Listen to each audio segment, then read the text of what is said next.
Bonjour à tous, bienvenue sur Kherout, le podcast en français du Centre Begin à Jérusalem.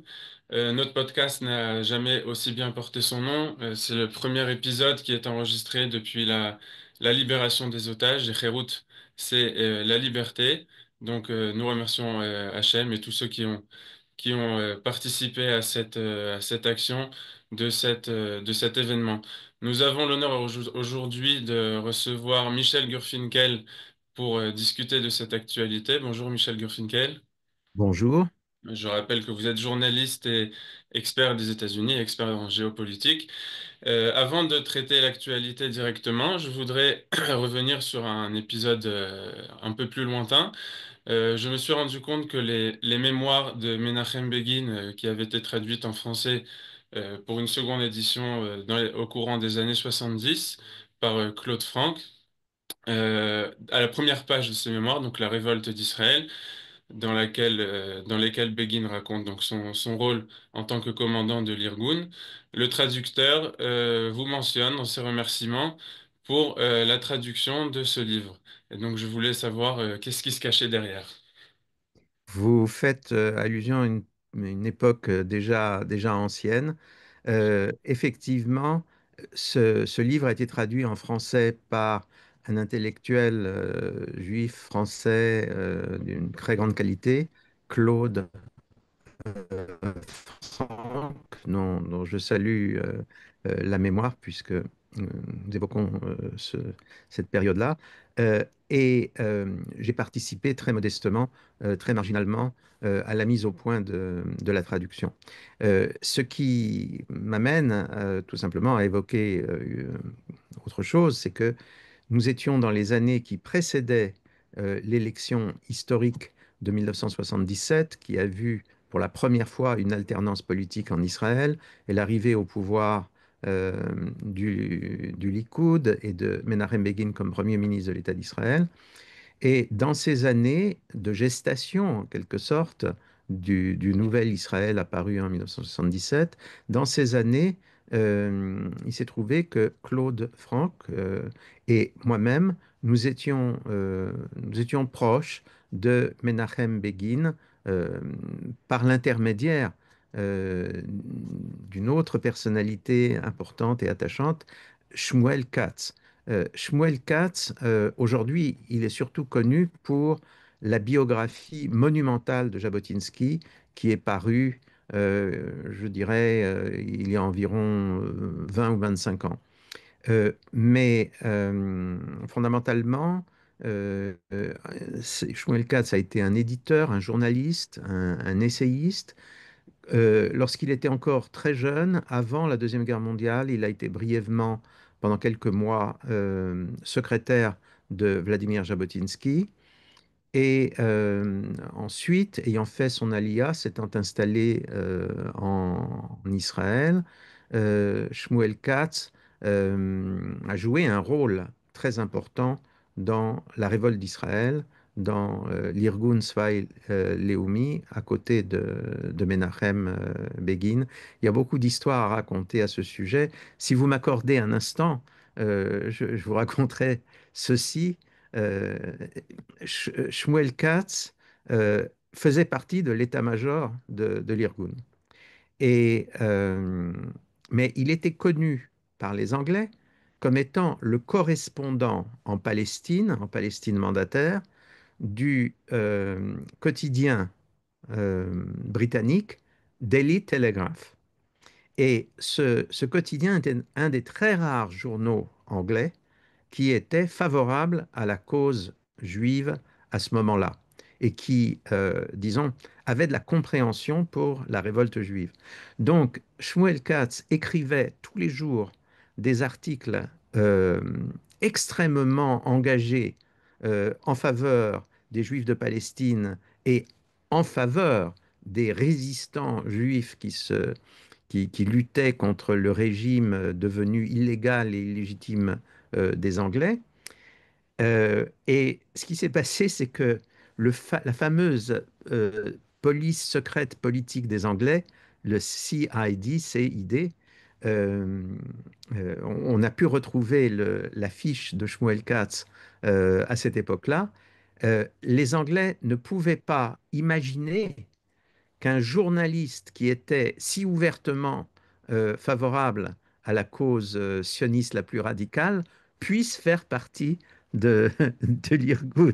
C'était une couverture politique extraordinaire qui a marché pendant presque toute la période de la révolte. Alors, par intermédiaire de Shmuel Katz, nous étions déjà euh, Kadi Shai, qui était le secrétaire personnel de Begin. J'ai pu rencontrer Begin. Je me rappelle d'une circonstance où Begin, devenu Premier ministre, m'avait promis une interview. Et donc, pendant toute la journée, j'étais dans l'antichambre du bureau du Premier ministre en attendant que Begin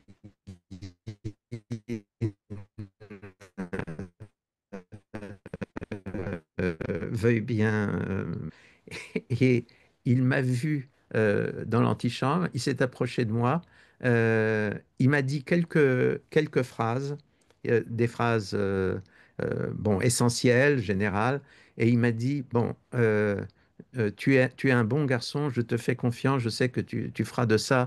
Je suis désolé, je ne peux pas te parler plus, mais je sais que tu feras une bonne interview à partir de ça. Tu montreras juste à Kadishai, mais je te fais entièrement confiance. Voilà, ce sont des choses que bien sûr, on ne peut pas oublier. Je voudrais dire une chose. Aujourd'hui, en Israël, euh, tout le monde euh, considère Begin comme un des grands héros fondateurs du pays.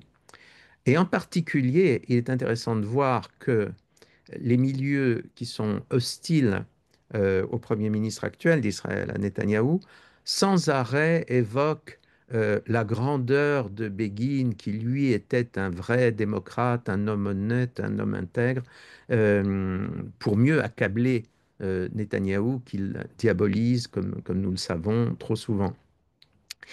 À l'époque où Begin est devenu Premier ministre, euh, les, euh, les milieux qui aujourd'hui sont anti-Netanyahou parlaient de lui exactement dans les mêmes termes où l'on parle de Netanyahou. C'est-à-dire qu'on l'accusait, on l'accusait de tous les maux, d'être un imbécile, d'être un idiot, de ne pas comprendre la situation internationale, d'emmener Israël vers le gouffre, etc. Tout cela se disait à l'époque. Aujourd'hui, Begin est devenu une voie express à Jérusalem, et c'est-à-dire un héros national. Il y avait beaucoup d'affection autour de lui dans une grande partie tout de même de la population israélienne. On se rappelle tout ce que Begin a fait pour l'égalité sociale entre les communautés israéliennes. On se rappelle de son engagement en faveur des Juifs éthiopiens. C'est pratiquement sa décision personnelle qui a permis l'ALIA des Juifs éthiopiens. Et c'est vrai que c'était un homme d'une intégrité morale absolument extraordinaire. Bien, eh bien, merci pour avoir rappelé ces souvenirs et la mémoire de Begin. C'est aussi l'objectif de ce podcast. Et à présent, on va donc relater l'actualité. Donc cet accord qui a été obtenu entre Israël et le Hamas par l'intermédiaire de Donald Trump. Donc on s'interroge un petit peu sur donc le rôle de Donald Trump. On a entendu beaucoup parler aussi de Tony Blair qui serait derrière cet accord. Et aussi le rôle de Netanyahou, beaucoup de journalistes ou d'opposants, comme vous avez relaté, prétendent qu'il a été forcé par Trump de signer cet accord. Donc, si vous voulez bien faire un peu d'ordre entre ces trois acteurs, bon, il y a aussi d'autres acteurs, il y a Kouchner, il y a Witkoff, etc. Mais voilà, pour comprendre un peu ce qui s'est tramé derrière les coulisses. Nous connaissons Trump médiatiquement parce que Trump a toujours été une personnalité extrêmement médiatique. Et nous savons que Trump est tout à fait capable. d'être féroce envers beaucoup de personnalités politiques dans le monde. On se rappelle la manière qui a choqué beaucoup de gens, la manière dont il a traité Zelensky la première fois que celui-ci est venu à la Maison-Blanche. Euh, Ce qui est frappant, c'est que l'un dans l'autre, Trump a fait preuve d'une grande empathie, d'une grande sympathie à l'égard non seulement d'Israël, mais à l'égard plus spécifiquement de Netanyahou en tant que personne. Dans son discours à la Knesset, il a ajouté que euh, ce n'était vraiment pas une chose facile de travailler avec Netanyahou, que Netanyahou ne se laissait pas faire, mais ça a été dit sur un ton d'amitié, presque d'affection. Et je crois qu'avec le recul, nous voyons bien qu'il y a une continuité importante dans la pensée de Trump vis-à-vis d'Israël. C'est premièrement un engagement pro-israélien non démenti et deuxièmement, l'un dans l'autre, une relation personnelle très forte avec Netanyahou.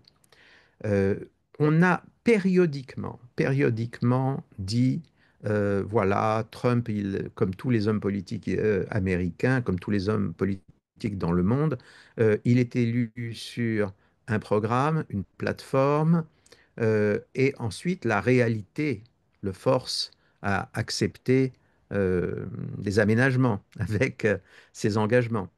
Euh, et ce que l'on a vu pendant le premier mandat de Trump, c'est que il n'y a pas eu d'aménagement qui aurait été une trahison des engagements. Au contraire, rappelons-nous tout ce que euh, Trump a décidé pendant son premier mandat, euh, immédiatement concernant la situation sur le terrain en Israël, la reconnaissance de Jérusalem comme capitale de l'État d'Israël, la reconnaissance de la souveraineté israélienne sur le Golan, la reconnaissance de la légalité des localités juives de Judée, de Samarie et du Golan. Tout cela est extrêmement important et il y a eu pour parachever cette action quelque chose de vraiment spectaculaire, quelque chose de vraiment révolutionnaire. Ça a été les accords d'Abraham de 2019. Quelque chose de tellement révolutionnaire que l'on peut dire que l'une des raisons pour laquelle l'Iran et ses satellites, ses proxys comme on dit, ont déclenché finalement le but ultime de cette guerre atroce qui n'est probablement pas tout à fait terminée aujourd'hui, c'était de casser la dynamique créée sous l'égide de Trump par les accords d'Abraham. Quand Trump a été réélu, ce que on a entendu partout, c'est est-ce que Trump 2 va être la même chose que Trump 1er? Et on a analysé, on a regardé de très près beaucoup de faits considérés comme troublants, comme par exemple le fait que des personnes importantes de la première administration ne figuraient plus dans la deuxième administration, ou du moins ne figuraient plus à des positions euh, visibles, trop visibles de premier plan. Euh, on, on s'est demandé si Trump 2 n'était pas un peu fatigué d'Israël et ne songeait pas finalement à forcer la main à Israël sur un certain nombre de plans. D'emblée, nous avons pu voir que euh, tout cela ne correspondait à rien, que l'administration Trump 2 poursuit ce que l'administration Trump premier avait fait et dans des conditions extrêmement dures qui sont une situation de guerre. La différence entre ce qu'a fait l'administration Biden pour Israël et ce que l'administration Trump fait depuis maintenant près de 2 ans est tout à fait importante. Je ne veux pas être trop schématique vis-à-vis de l'administration Biden. On ne peut pas dire que l'administration Biden était une administration anti-israélienne. On ne peut pas dire que Biden, à titre personnel, ni probablement son secrétaire d'État, ait été hostile personnellement à Israël. Mais la réalité était tout de même que cette administration était très largement dominée par des héritiers de l'administration Obama qui, elle, étaient clairement euh, hostiles à Israël à un degré ou un autre. Et il est indiscutable que l'administration Biden, après avoir accordé un niveau certes élevé d'aide militaire à Israël au début de la guerre, ensuite a introduit un certain nombre de freins qui empêchaient Israël de mener la guerre d'une manière stratégiquement cohérente et stratégiquement euh, efficace. Tout cela a changé avec l'arrivée Donald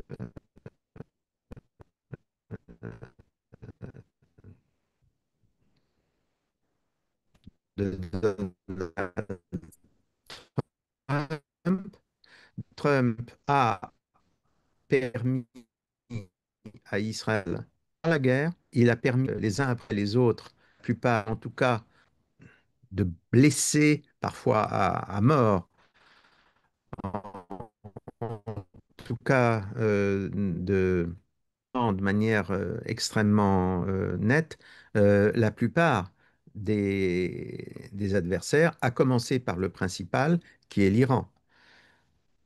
Cela étant dit, il est vrai que, et c'est quelque chose de fondamental, il est vrai que les États-Unis sont les États-Unis, Israël est Israël, les intérêts des deux pays euh, peuvent coïncider.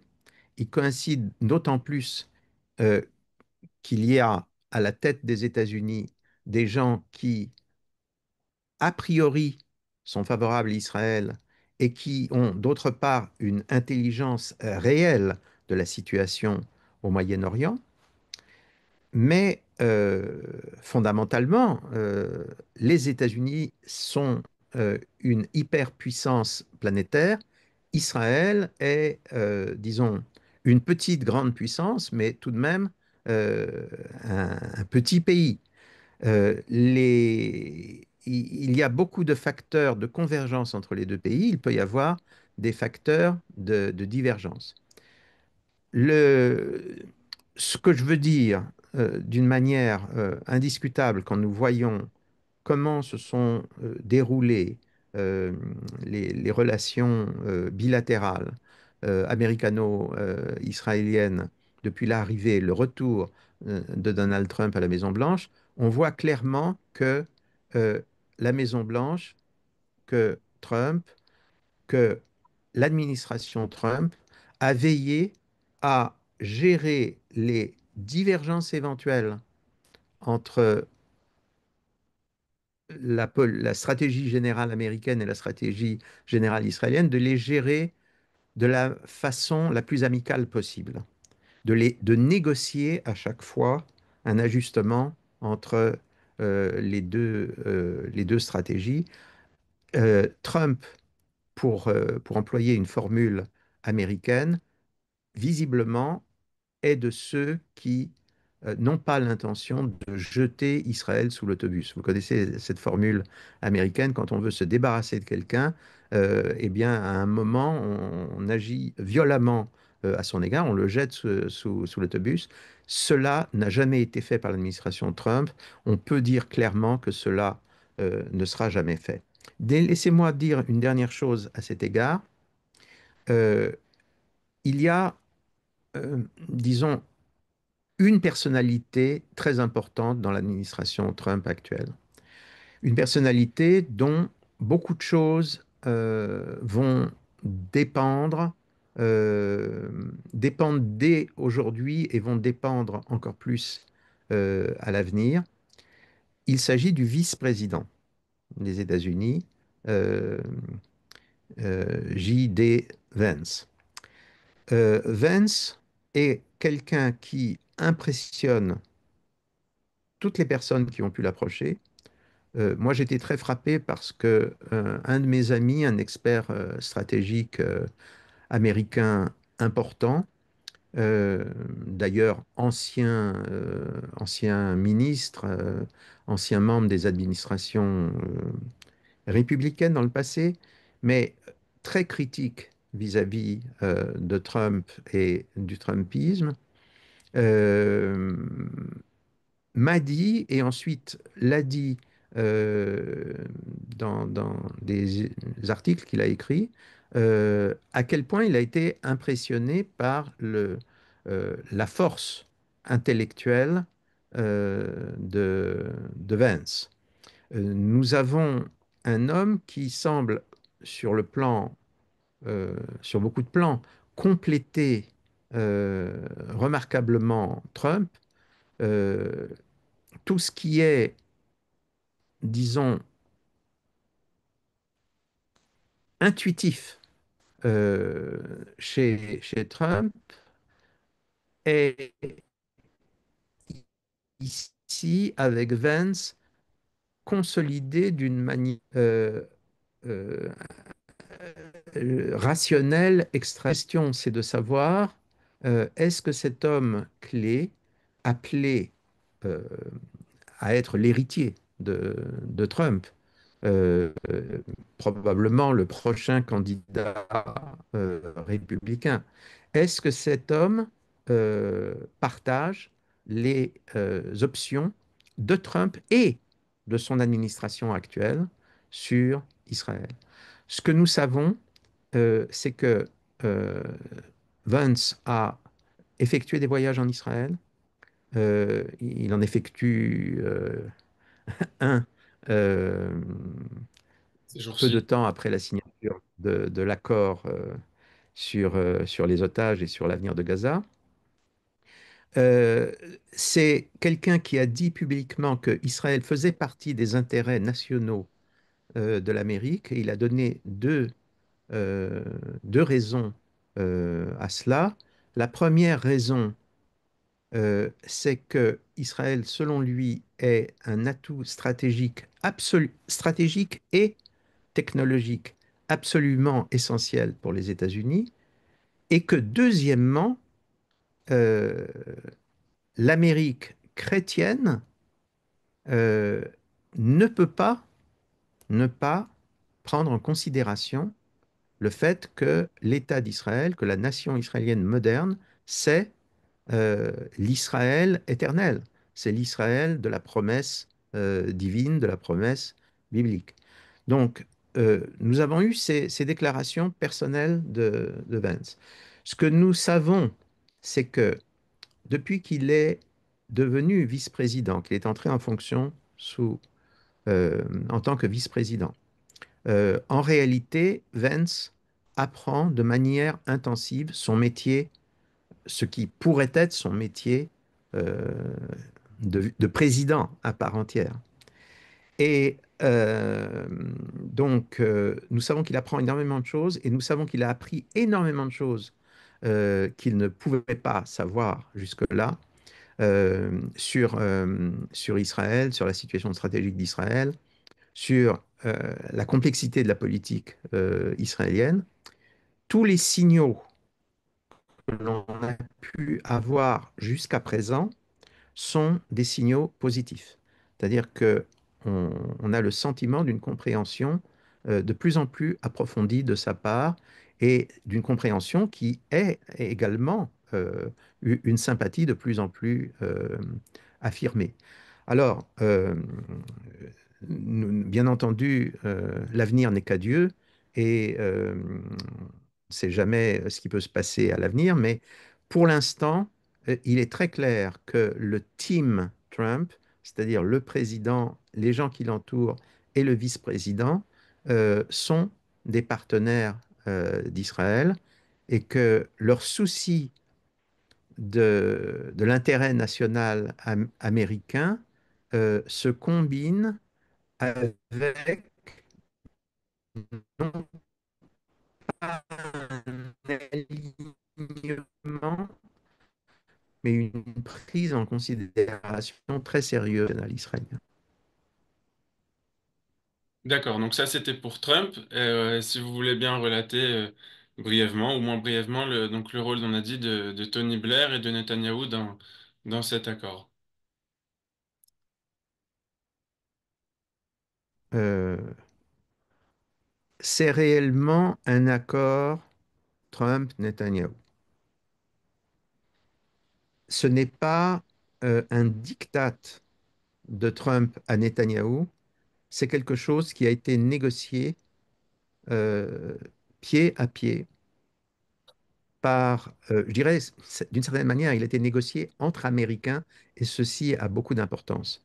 Je veux dire par là que les négociateurs du côté israélien sont Netanyahou, qui, qui bien sûr est un Israélien intégral, un homme qui a servi, comme on le sait, dans des unités d'élite, euh, mais qui est aussi quelqu'un qui a beaucoup vécu, qui a été élevé en partie aux États-Unis, qui a beaucoup vécu euh, aux États-Unis, qui a une connaissance absolument intime de, euh, et de, euh, disons, du contexte politique américain et de la psychologie profonde des Américains.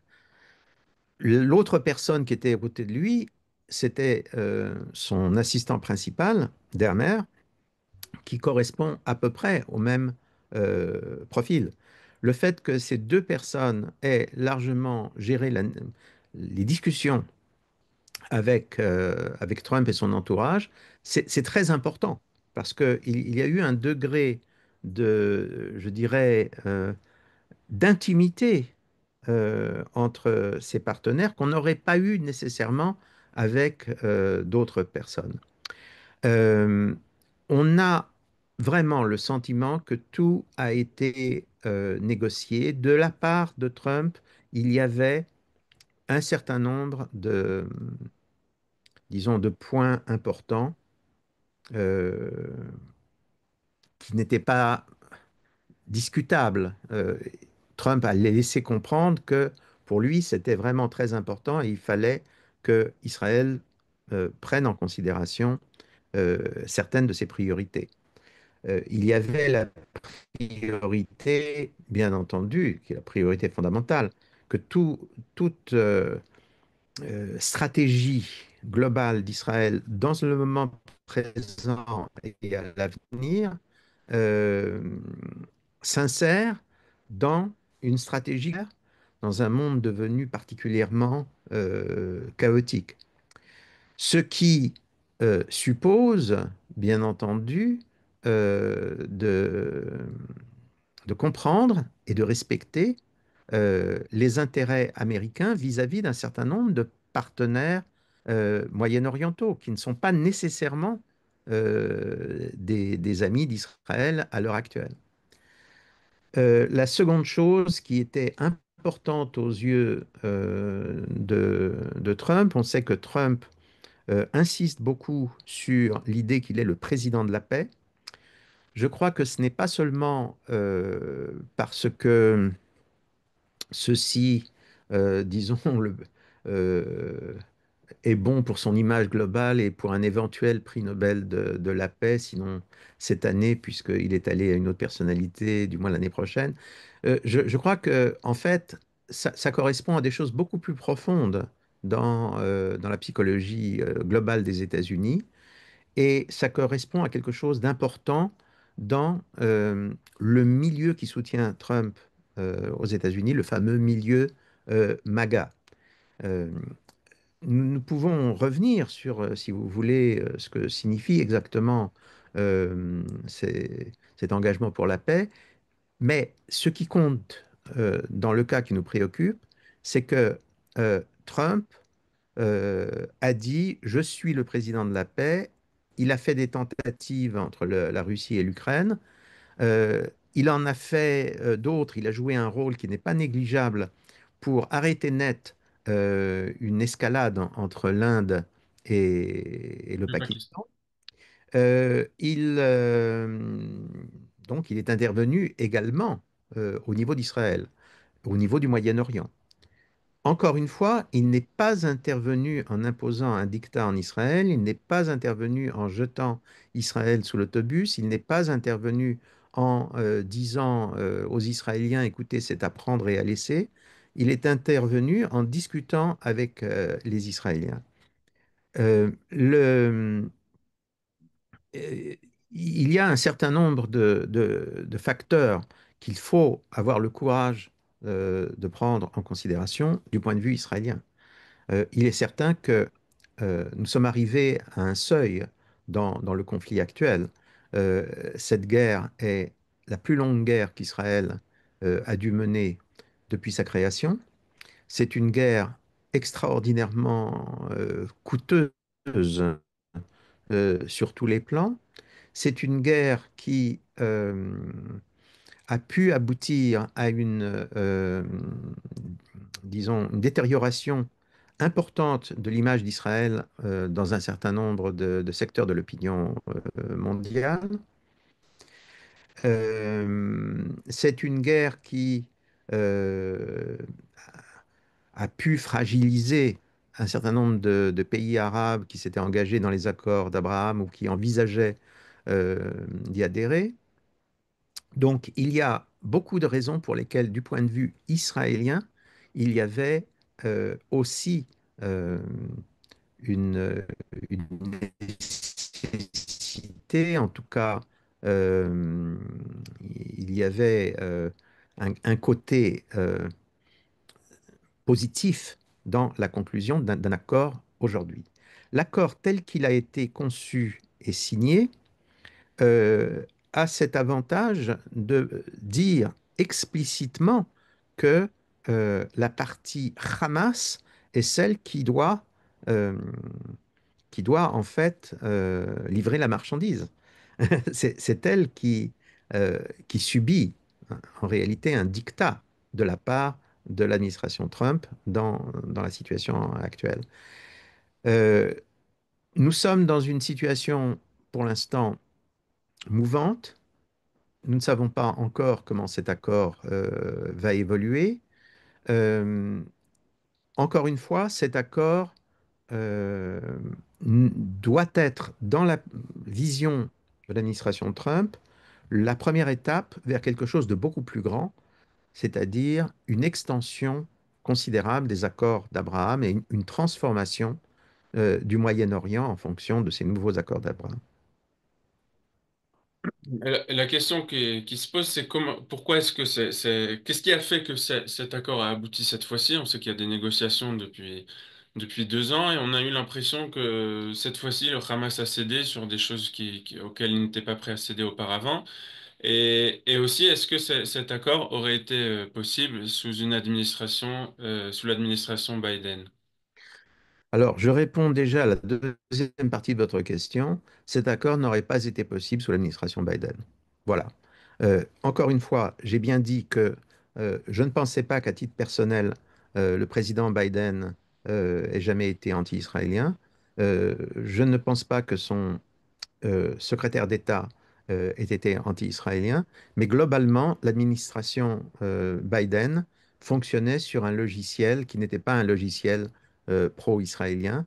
Et donc, en un mot, euh, alors que l'accord parrainé par Trump est un accord qui qui fait du Hamas la partie qui doit payer. En revanche, sous l'administration Biden, on travaillait sur des hypothèses où les deux parties auraient à faire des concessions mutuelles, etc. Ce qui aurait été de manière pratique une forme de victoire pour le Hamas. Maintenant, quant à la première partie de votre question, qu'est-ce qui a fait que cet accord a abouti? C'est très simple. C'est vraiment très simple. C'est que non seulement Trump a dit, voilà, c'est à prendre ou à laisser. Si vous ne le prenez pas, vous serez anéanti.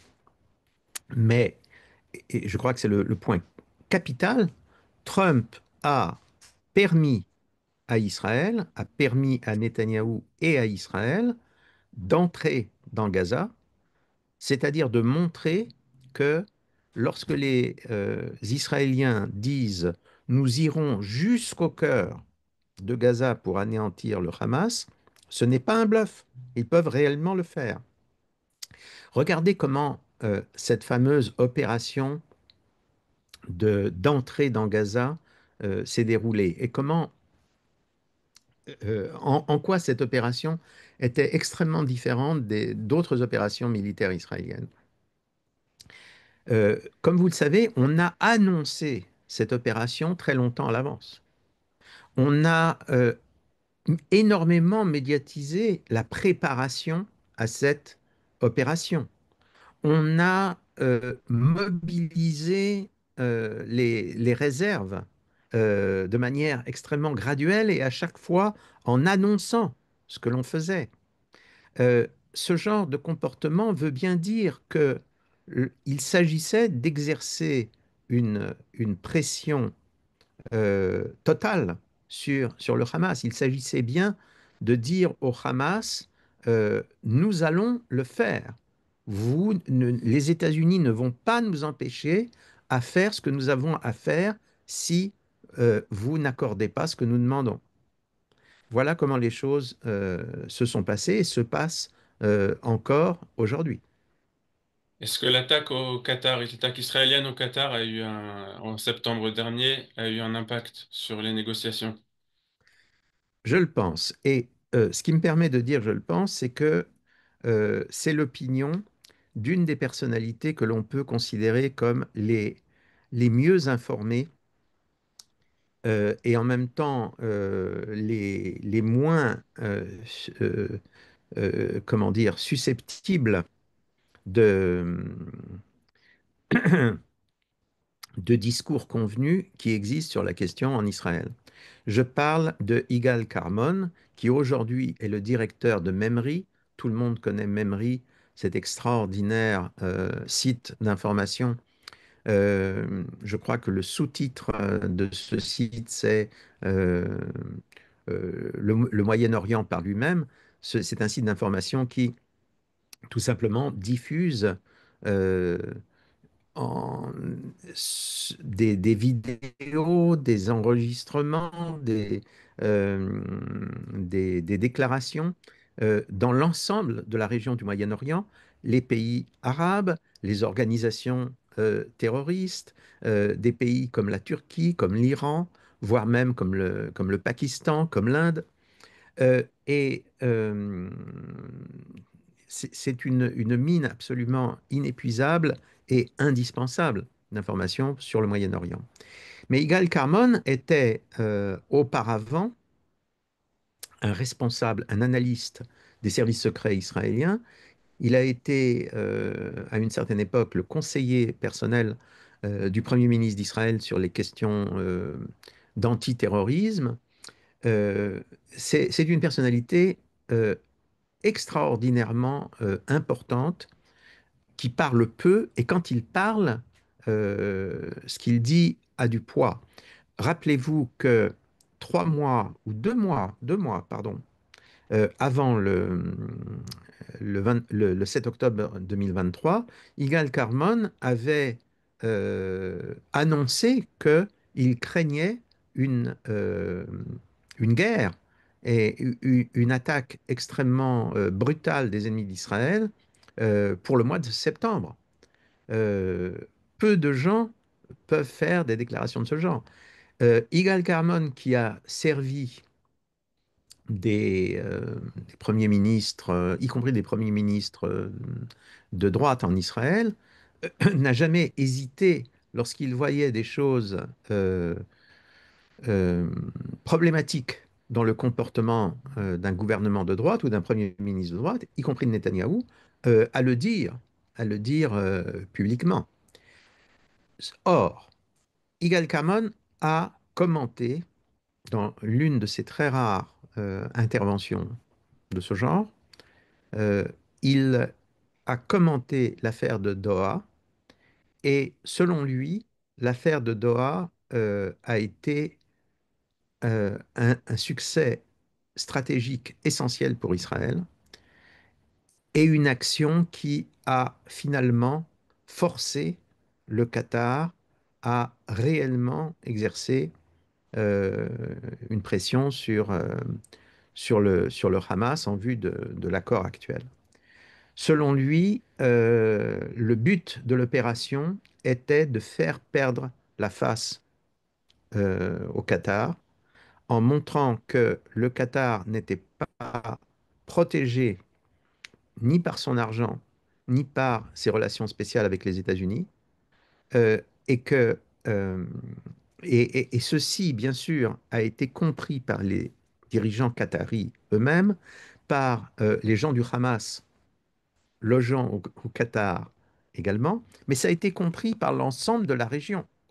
C'est-à-dire que l'ensemble de la région comprend très bien que euh, la, la capacité stratégique euh, à très longue portée dont Israël a fait la preuve depuis 2 ans, euh, incluait, incluait hypothétiquement un pays comme le Qatar. Et donc je pense que l'analyse de Igal Carmon doit être acceptée, doit être prise en considération.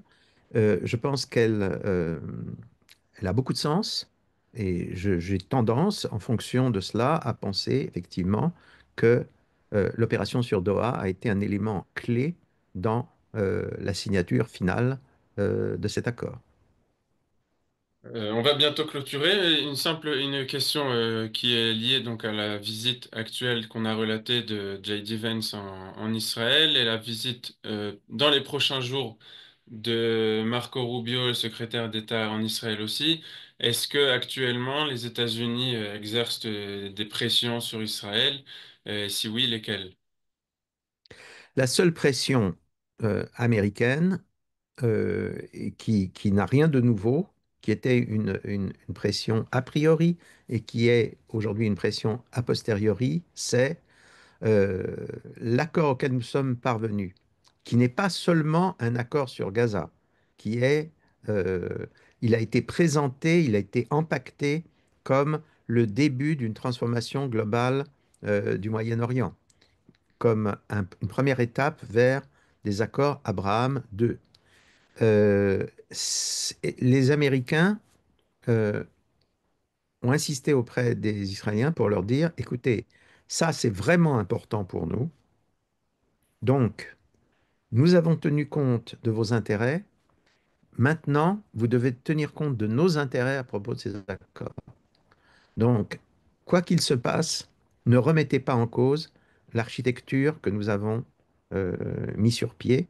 Elle est très importante pour nous et ce qui est important pour nous est important pour vous aussi. Une dernière question un peu plus générale qui sort un peu du Moyen-Orient. Sur le long terme, comment vous évaluez la politique étrangère de Trump et a-t-il des chances de réussir dans la guerre entre la Russie et l'Ukraine? La politique étrangère de Trump, ça mérite toutes sortes d'observations. Je vais faire une première observation concernant Trump personnellement.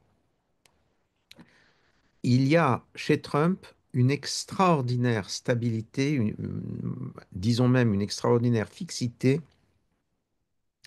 sur certaines idées. Nous avons des vidéos de lui quand il était un jeune homme qui date il y a 50 ans, quand il était un homme jeune, un homme d'affaires qui parlait parfois un peu de politique, mais il n'était pas encore devenu un homme politique, euh, où déjà il annonçait, par exemple, euh, son, son scepticisme devant, euh, l- disons, le rôle international des États-Unis. Non pas que Trump soit en fait un isolationniste, il n'est pas un isolationniste. Nous le voyons, il intervient partout. Ce n'est pas un isolationniste, mais c'est quelqu'un qui ne pense pas que l'Amérique doive prendre tout en charge dans le monde, que l'Amérique doive payer euh, la paix, le maintien de la paix ou, ou la lutte contre divers ennemis euh, toute seule.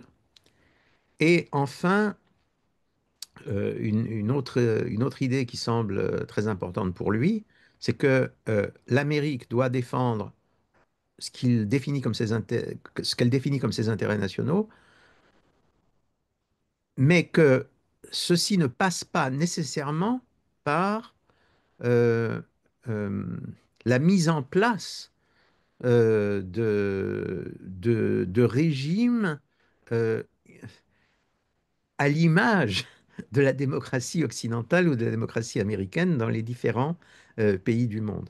Ce qu'on appelle le nation building, c'est-à-dire le fait que les États-Unis reconstruisent de fond en comble une société, c'est une idée qui n'a jamais été au cœur véritable ni du reaganisme, ni du vrai courant néoconservateur américain, mais qui a fini par devenir disons, une idée fausse dominante dans la politique étrangère américaine.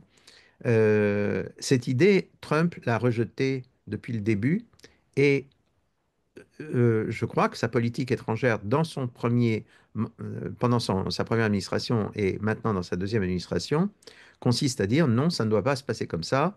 Euh, nous avons des intérêts, nous défendrons nos intérêts, nous ne prétendons pas gendarmer le monde entier, nous ne prétendons pas être, disons, la nourrice, la nounou du monde entier. Nous ferons des deals là où nous pouvons les faire. Et généralement, les deals, vous les faites quand vous êtes dans le monde des affaires, avec des concurrents. Et en politique, vous pouvez faire des deals essentiellement avec des adversaires.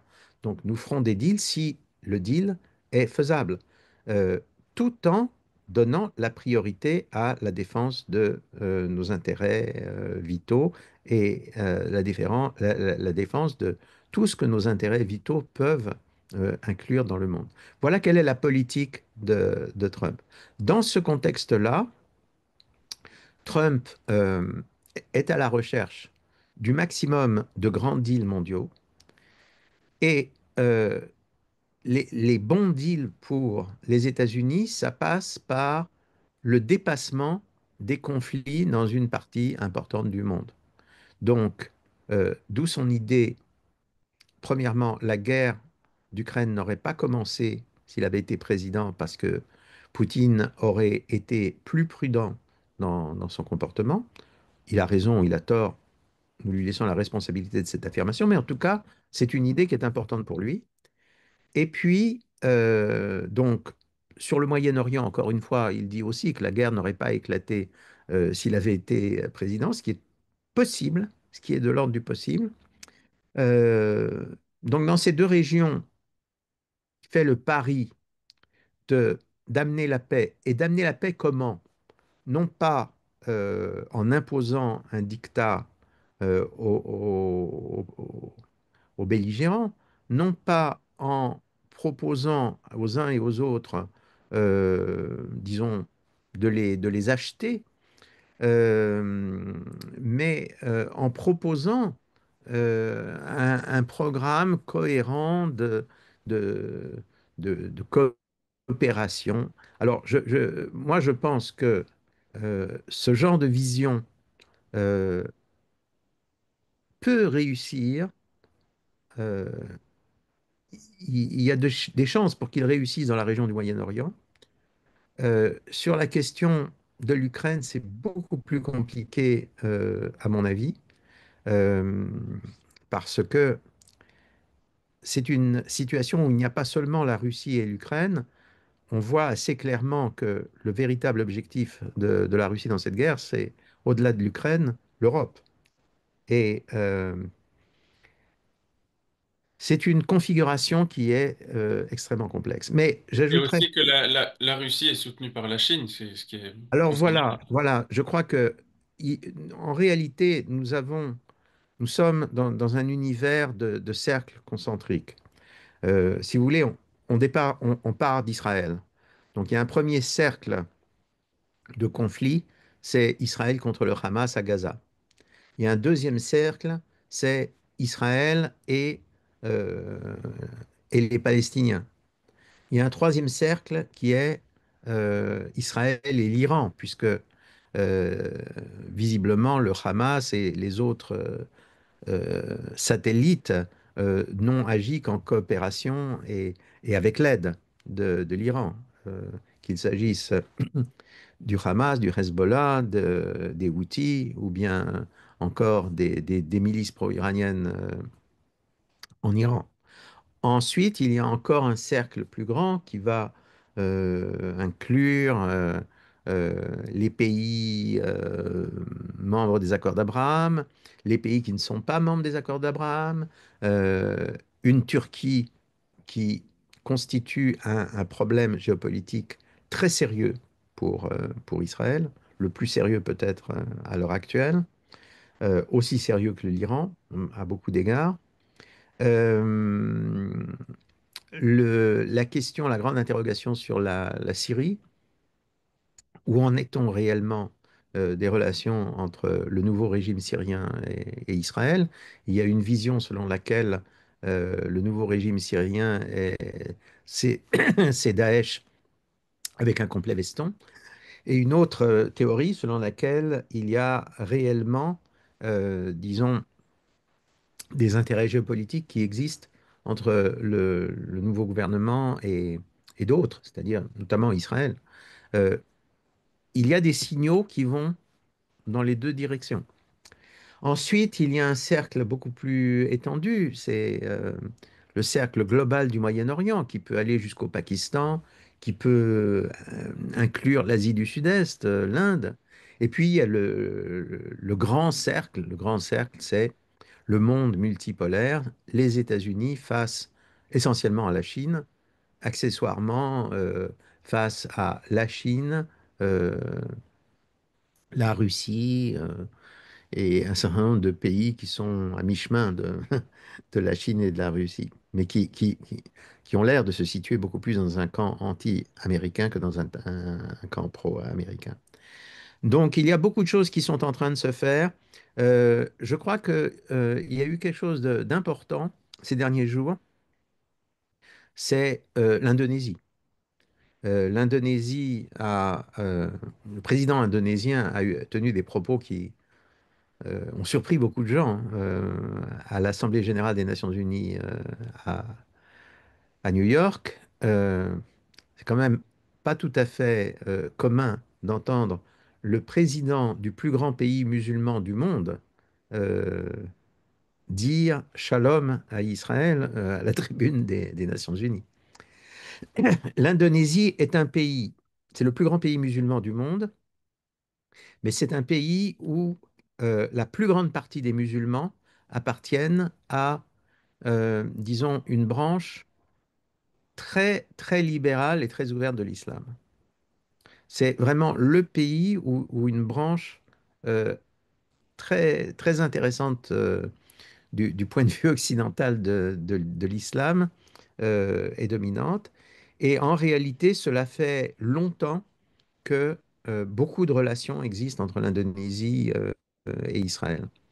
Donc, l'entrée de l'Indonésie dans le jeu et en direction d'accord Abraham II en gestation, c'est très important parce que l'Indonésie est aussi, bien entendu, un pays proche de la Chine, euh, un pays clé dans l'Asie du Sud-Est et même dans la région océanienne. Bien, bah c'est très intéressant et ça nous laisse des perspectives pour l'avenir. Merci Michel Gurfinkel, merci de votre expertise et de vos analyses. Et à bientôt. Merci à vous. Au revoir.